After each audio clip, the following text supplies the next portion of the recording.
आज मैं बात करूंगी पिटूनिया में हैवी फ्लावरिंग लेने या जितने भी विंटर फ्लावरिंग प्लांट हैं, जैसे गजानिया,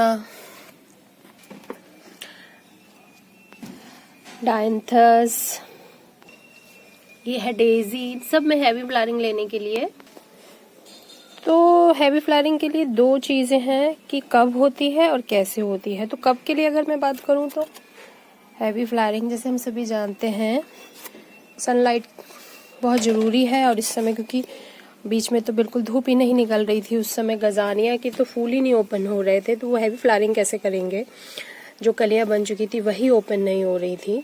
लेकिन जैसे ही ये फरवरी का मंथ आता है, दिन में अच्छी धूप मिलती है हमारे पौधों को, तो उस समय ये फोटोसिंथेसिस करते हैं और रात में इनको अच्छा रेस्ट मिलता है। तो फरवरी के मंथ में इसीलिए बाहर आती है, बहुत अच्छी और हैवी फ्लावरिंग होती है। तो ये तो हो गया कब होती है।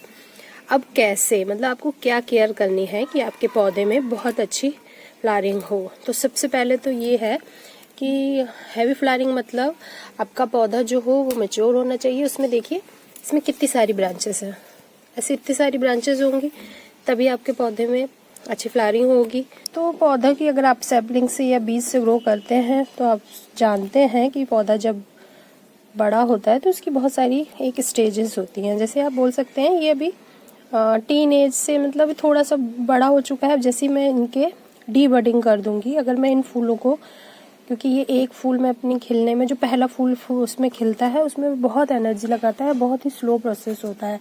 अगर इसको मैं कट कर दूं तो ये बहुत ही जल्दी अब नीचे से इसमें नई ब्रांचेस आएंगी और ये मल्टीप्लाई होने लग जाएगा। तो डी बडिंग बहुत ज़रूरी है आपके पौधों के लिए। नर्सरी से इस तरह से मैच्योर पौधा लाते हैं तो आप जैसे ही फूल हल्का सा ही आपको लगे कि ये स्पेंट होने लगा है, इसे तुरंत कट कर दीजिए। तो देखेंगे बहुत सारी सब ब्रांचेस बनेंगी। और ये देखिए जिसे मैंने किया नहीं है बीच में, तो यहाँ पे ये सीड पॉट बनने लगता है। अगर सीड पॉट बनेगा तो इसमें बीज बनने लग जाएंगे और पौधा जो है अपनी एनर्जी फिर बीज बनाने में लगाता है। तो डी बडिंग बहुत ज़रूरी है। और ये आप स्पेंट फ्लावर को रिमूव, इसे कहते हैं डेड हेडिंग, ये आप जरूर कीजिए। अब देखिए ये मेरे आइस प्लांट में ये आज पहला फूल खिला है। अगर मैं इसे तुरंत आज ही अगर मैं कट कर दूं तो बहुत जल्दी फिर इसमें सब ब्रांचेस होंगी और इसमें और ज़्यादा बहुत सारी बड्स बनेंगी और मेरा प्लांट जो है बुशी बनेगा। अभी ये प्लांट क्योंकि इतना मैच्योर नहीं है, मैंने इन्हें सैपलिंग से ग्रो किया था, तो ये अभी जस्ट इसमें बड्स लग के इसमें फ्लावरिंग, जस्ट ये पहला फूल इसमें खिला है। तो अगर आप बीज से या इस तरह से सैपलिंग से पौधे ग्रो कर रहे हैं तो उसमें डी बडिंग कीजिए। और अगर आप मैच्योर प्लांट कर लेके आ रहे हैं तो भी आप डी बडिंग कर सकते हैं, लेकिन फिर आपको थोड़ा वेट करना पड़ेगा फूल को देखने के लिए। लेकिन प्लांट्स में हैवी फ्लावरिंग तभी होगी जब आपका प्लांट जो होगा मैच्योर बनेगा, उसमें बहुत सारी ब्रांचेस होंगी। अब बात करूंगी सनलाइट कंडीशन की। अपने सभी फूलों को, स्पेशली विंटर फ्लावरिंग प्लांट को फुल डे सनलाइट में रखिए। जैसे गजानिया हो गया, पिटूनिया, सारे ही प्लांट को अगर आप पूरे दिन की धूप में रखेंगे तभी वो अच्छे से फ्लावरिंग करेंगी। अब पानी की बात करती हूँ। आप ओवर वाटरिंग बिल्कुल ना कीजिए, लेकिन हीट स्ट्रोक की तरह पौधों में कोल्ड स्ट्रोक भी होता है क्योंकि इतना फॉग है, ठंडी हवा चल रही है। तो ओवर वाटरिंग बिल्कुल मत कीजिए, लेकिन उसके साथ साथ आपको सॉइल का मॉइस्चर जो है वो मेंटेन करके रखना है। जो सॉइल है, स्पेशली इस समय जो ज़्यादा एक्सट्रीम टाइम चल रहा है ठंडी का, आपका सॉइल का मॉइस्चर मेंटेन रहना चाहिए, तभी जाके आपको बहुत अच्छी आपके पौधे की ग्रोथ देखने को मिलेगी। आपका पौधा जो है वो शॉक में नहीं आएगा।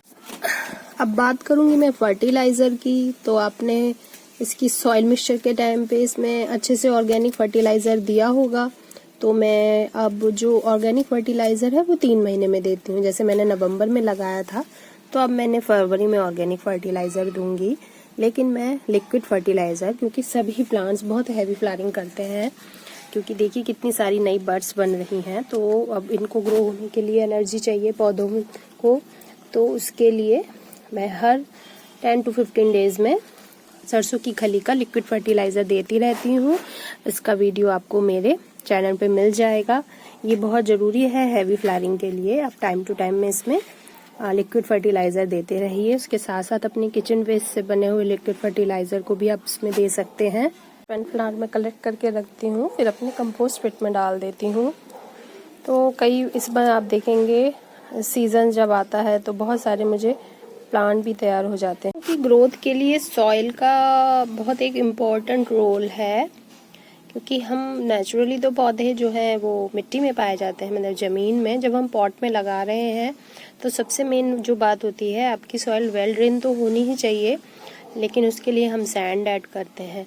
लेकिन आपकी सॉइल वेल ड्रेन के साथ साथ सॉफ्ट भी होनी चाहिए। अगर हार्ड सॉइल हो जाएगी तो आपका जो प्लांट होगा वो अच्छी तरह ग्रोथ नहीं करेगा। तो आप अपना सॉइल मिक्सचर जब भी तैयार करें, क्योंकि सब जगह की जो मिट्टी है, मतलब आप जहाँ पे भी रहते हैं, आपकी उस जगह की मिट्टी वहाँ के क्लाइमेट के अकॉर्डिंग ही होती है।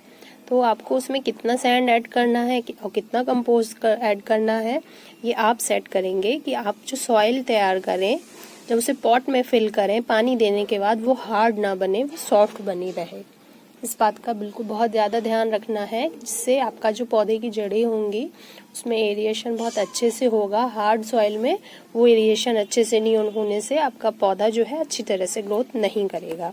ये बहुत ज़रूरी एक चीज़ है। जब भी आप पौधा सैपलिंग से, बीज से या नया मैच्योर प्लांट लाके आप अगर रिपोर्ट करते हैं, सॉइल मिक्सचर बहुत ज़रूरी होता है प्लांट की अच्छी ग्रोथ के लिए। लेकिन आपको उसमें कितना % ऐड करना है, ये आप अपने वहाँ के जहाँ आप रहते हैं उसके क्लाइमेट के अकॉर्डिंग ही आप डिसाइड करेंगे।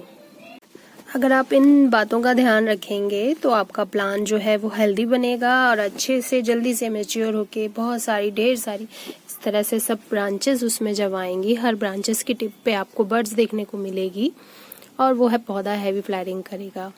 आई होप आपको मेरी ये केयरिंग टिप्स अच्छी लगी। अगर आप मेरे इस चैनल पे नए हैं तो प्लीज़ सब्सक्राइब माय चैनल।